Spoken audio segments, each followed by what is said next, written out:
Olá, somos do grupo Smooth Saving, sistema de amortecimento para veículos de atendimento emergencial terrestre. E apresentaremos nesse vídeo as premissas de desenvolvimento do nosso projeto. O organograma do grupo é dividido em time de marketing e custo, time de projeto e time de protótipo, com os responsáveis para cada área. O professor André Souza Mendes é o orientador do projeto, o professor Kleber William Gomes o co-orientador e como coordenador, o professor Marco Antônio Barreto. Atualmente, no Brasil, o Serviço de Atendimento Móvel de Urgência, o SAMU, se dispõe a prestar atendimento médico de urgência em todo o território brasileiro. A frota disponível conta com ambulâncias tipo furgão, motocicletas, embarcações e helicópteros. Dentre esses meios de transporte, o mais presente e comumente utilizado é a ambulância, com 3.908 unidades, enquanto o resgate aéreo possui 15 unidades, as embarcações 12 e as motocicletas 261 unidades. O território brasileiro possui 5.570 municípios, portanto, em números gerais, cada ambulância atende em média 1,4 municípios. Segundo o Departamento Nacional de Infraestrutura e Trânsito, o DENIT, 91% dos óbitos decorrentes de acidentes ocorrem dentro de 24 horas após o acontecimento. Isso evidencia a importância de socorrer esses pacientes com a maior eficiência, segurança e conforto possível. Além disso, o DENIT estima que cada morte decorrente de acidente custe ao poder público R$ 374.811 e que durante o ano de 2019 tenha se gerado um custo total de 15,3 bilhões de reais nesse sentido, e que esse custo poderia ser parcialmente reduzido caso o serviço de atendimento médico fosse mais eficiente e seguro. Fazendo uma comparação entre o meio de transporte mais eficiente em relação ao resgate emergencial, o helicóptero, e o mais presente, a ambulância, observa-se que o resgate aéreo possui maior facilidade de acesso a regiões não pavimentadas, melhores condições de trabalho da equipe médica e melhores condições para a estabilização do paciente. O resgate terrestre apresenta menor custo de operação, maior espaço interno, grande frota disponível, tem acesso a todos os hospitais e está menos suscetível a influências climáticas. Apesar do tempo de resgate ser comumente relacionado como uma vantagem para o resgate aéreo, estudos mostram que em alguns casos acontece o contrário.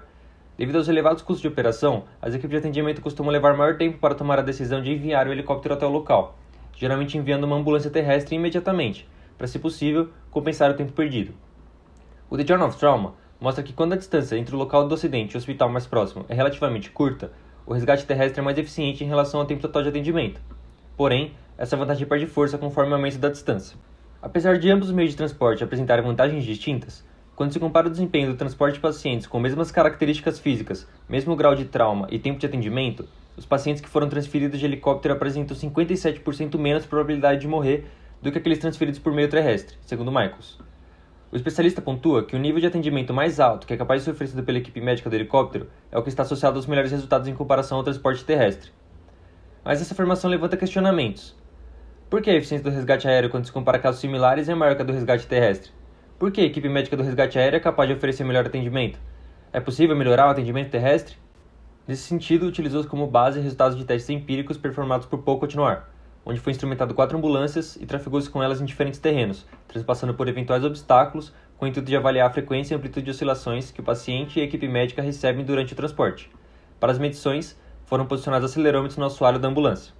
Os resultados dos experimentos mostram que as amplitudes se concentraram na faixa de 1 a 6 Hz, e que suas intensidades podem trazer efeitos fisiológicos negativos ao paciente, pois interagem com o aparelho respiratório, com o sistema motor, cérebro e coração. Em alguns casos, podem surgir consequências como aumento da pressão arterial, aumento da frequência cardíaca, hiperventilação, náuseas e dores abdominais. Dependendo do grau de trauma e risco do paciente, consequências desse tipo podem deteriorar o quadro clínico. O estudo pontua que as amplitudes de aceleração vertical durante todos os estudos ficaram próximas de 1 metro por segundo ao quadrado, dispostas na faixa de 1 a 6 Hz. Segundo Griffin, é possível relacionar a amplitude de aceleração vertical e frequência com o erro médio ao realizar tarefas que exigem controle motor fino, como as que os profissionais de saúde realizam durante o resgate. O autor traz resultados para duas frequências, 3.15 e 5 Hz, ambas dentro da faixa de frequências medidas por Continuar. Dessa forma, pode-se afirmar que o erro médio na realização de tarefas manuais no interior da ambulância pode ser de 10,5 a 12,5 mm. Mas o que isso representa na prática? Segundo Continuar, na prática, um erro de 10,5 a 12,5 mm representa um impedimento significativo para o desempenho de procedimentos médicos comumente realizados durante o transporte. Dessa forma, definiu-se que o problema encontrado nos veículos de resgate terrestre é que o paciente e a equipe médica estão submetidos à amplitude de aceleração vertical de, em média, 1 metro por segundo ao quadrado, o que prejudica a realização de procedimentos médicos e pode agravar o quadro clínico do paciente. Portanto, o propósito do projeto é desenvolver uma solução que atenue a amplitude de acelerações verticais médias no interior da ambulância. Um projeto que atenda a esse propósito pode trazer maior conforto ao paciente durante o resgate, melhores condições para realizar os procedimentos necessários e menor probabilidade de agravar o quadro clínico do paciente. Mas na prática, esses ganhos representam que a probabilidade de salvar a vida do paciente pode aumentar. A motivação inicial do grupo surgiu pois acreditamos que os recursos tecnológicos disponíveis devam ser utilizados para trazer maior qualidade de vida para as pessoas. Isso pode ser feito por meio de uma solução que possa reduzir o desconforto e melhorar a segurança de pacientes durante resgate em veículos de atendimento emergencial, através do desenvolvimento de um sistema para esse tipo de veículo capaz de atenuar a amplitude de acelerações verticais médias recebida pelos pacientes e pelos profissionais de saúde. A redução dos danos e desconforto causados pela vibração no interior das ambulâncias é de interesse das entidades governamentais, hospitais públicos e privados, montadoras de furgões, adaptadoras e locadoras de ambulância. Segundo nossos futuros clientes, o sistema deve ser capaz de proporcionar melhores condições de trabalho para a equipe de resgate e maior conforto ao paciente, mas sem exigir que haja um renovamento da frota de ambulâncias já existentes, e representando um custo de aplicação de 10 a 12% do preço de venda do veículo. Para isso, o projeto deve ser capaz de atenuar a amplitude de acelerações verticais médias transmitidas ao paciente e para a equipe médica devido às irregularidades do solo, que atuam na faixa de 1 a 6 Hz. Para o desenvolvimento do sistema, é necessário conhecer as especificações técnicas dos modelos de ambulância, bem como a frequência e amplitude de excitação média provocada pela pista. Durante o desenvolvimento, deve-se atentar às normas técnicas de segurança e os documentos legais acerca do conforto e da construção de veículos de resgate. Procurando solucionar o problema, realizou-se um benchmark com possíveis alternativas encontradas, sendo elas o amortecimento de maca, plataforma com amortecimento, suspensão ativa, pneus não pneumáticos e suspensão de cabina. O sistema de amortecimento de maca apresenta vantagens como a melhoria do conforto e segurança do paciente, não ocupa espaço extra no interior da ambulância e não exige treinamento da equipe para sua utilização. No entanto, não há qualquer contribuição para a melhoria do serviço médico. Com a implementação de uma plataforma amortecida, é possível melhorar as condições tanto para o paciente quanto para os profissionais de saúde, porém o espaço interno fica comprometido. Com a implementação de uma suspensão ativa, é possível promover maior conforto aos passageiros, além de não comprometer o espaço interno e ser de possível adaptação em veículos já existentes. Porém, existe alta complexidade no desenvolvimento do sistema de controle. Pneus não pneumáticos seriam de fácil instalação e substituição, além de ser aplicável a veículos já existentes. Porém, apresentam alta complexidade de projeto e manufatura, e sua confiabilidade e segurança ainda são desconhecidos. A partir de um sistema de suspensão de cabina, é possível melhorar a condição vibratória no interior da ambulância, porém exige mudanças severas em todo o projeto da carroceria e não é possível de se aplicar em veículos já existentes. A partir de uma matriz de decisão, foi possível comparar as prováveis melhorias que cada solução seria capaz de oferecer em comparação com uma ambulância comum, utilizada atualmente. Para a ponderação, deu-se preferência aos critérios que atendem diretamente aos requisitos de projeto. Dessa forma, a suspensão com controle ativo apresenta melhor compromisso entre os critérios estipulados. Como confirmação, repetiu-se o processo, porém agora com a solução de maior nota como referência de comparação. Os resultados totais foram todos negativos, confirmando a solução proposta. Para a seleção do melhor design, foram avaliados os tipos de suspensão com controle ativo disponíveis atualmente no mercado e quais suas particularidades. Primeiramente, analisou-se o sistema de amortecedor ativo com atuador hidráulico, sistema que demanda compressores e atuadores a fim de controlar a força de amortecimento. Esse tipo de suspensão ativa apresenta poucas opções de kits pré-fabricados, o sistema é pesado e pouco compacto e, consequentemente, de difícil adequação ao envelopamento do sistema. Da mesma forma, analisou-se o sistema de suspensão ativa com amortecedor de orifício variável, que também apresenta poucas opções de kits pré-fabricados, porém é simples, leve e compacto, e apresenta facilidade de adequação ao envelopamento do sistema. Por fim, dentre as formas construtivas mais comumente utilizadas, avaliou-se o sistema com um amortecedor ativo magneto-reológico, que por sua vez apresenta maior disponibilidade em mercado, além de ser simples, leve e compacto, e relativamente fácil de adequar ao empacotamento do sistema. O sistema Smooth Saving funcionará da seguinte forma. A partir da medição dos movimentos verticais apresentados pela carroceria por parte do sensor de deslocamento das rodas e os acelerômetros, a ECU do sistema de suspensão então ficará responsável por calcular, através de transformadas de Fourier, qual a frequência de vibração e amplitude de aceleração vertical média apresentada pelo veículo. A partir disso, a central ficará responsável por identificar qual configuração de coeficiente de amortecimento será capaz de proporcionar maior redução no que diz respeito à amplitude de acelerações verticais. Tudo isso de acordo com os parâmetros previamente imputados na programação. Então, a central de controle enviará o comando para os drives de potência de cada amortecedor, que terão como função principal a modulação da corrente para o fornecimento do coeficiente de amortecimento desejado. O amortecedor magneto-reológico recebe essa corrente que provoca alteração no campo magnético em seu interior, alterando as propriedades do fluido e, consequentemente, os parâmetros de amortecimento. Por fim, com a alteração do sistema, é possível encontrar o setup mais adequado para cada cenário, reduzindo as amplitudes de aceleração vertical média.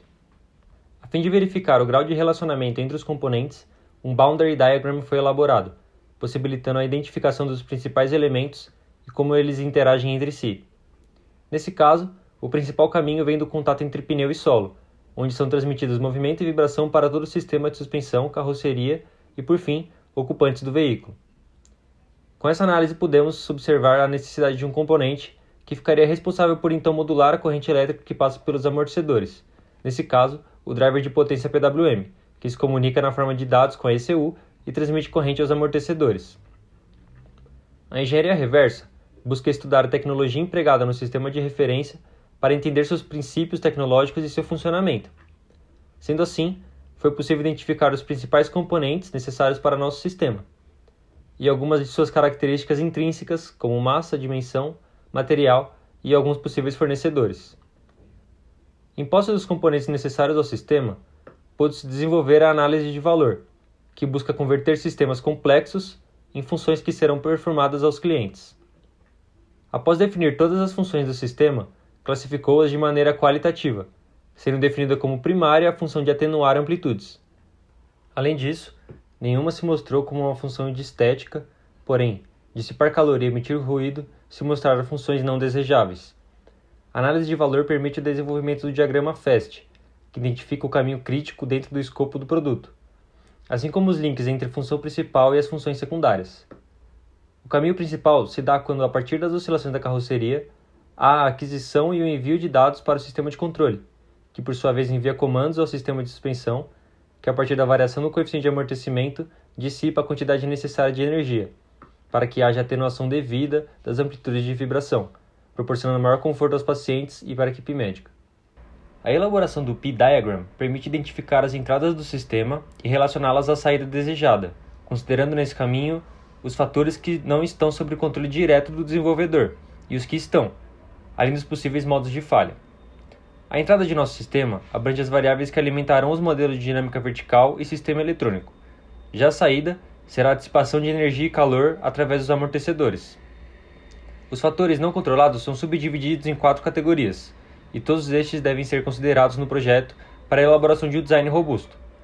Os fatores de controle foram escolhidos a fim de minimizar o impacto dos ruídos, englobando a parte de programação, calibração e dimensionamento corretos. Os possíveis modos de falha englobam desde a transmissão de dados incorretos ou atrasados, como também falhas mecânicas relacionadas ao uso do veículo em condições severas. De posse dessas ferramentas, foi possível então elaborar o DFMEA. No FMEA foram levantados todos os possíveis modos de falha, suas causas, efeitos e os controles de design, chegando aos 5 modos de falha com maior RPN. Dentre essas 5, foi possível subdividir entre falha de componentes mecânicos e falha de componentes elétricos. Para os componentes elétricos, foram 2 as potenciais causas de falhas, sendo elas análise incorreta dos inputs na programação e perda da comunicação com os sensores.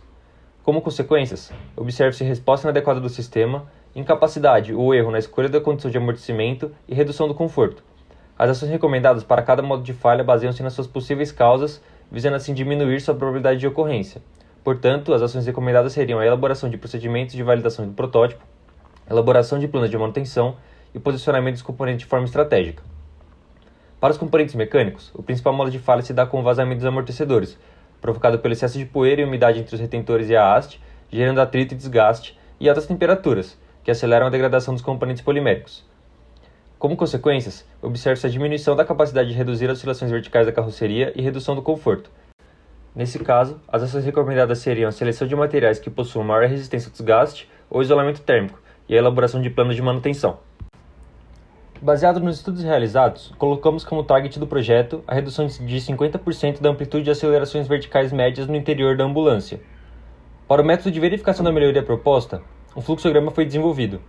O início se dá com a identificação das condições de pista mais comuns, em paralelo com a coleta de dados funcionais do veículo base. Em sequência, será realizada a instrumentação do veículo com o intuito de coletar dados que servirão de referência para os modelos matemáticos. Com os dados da instrumentação já coletados, o algoritmo será desenvolvido e simulado no software Simulink. Se os resultados não atenderem ao target estabelecido, o refino e ajuste das variáveis da equação deverá ser efetuado.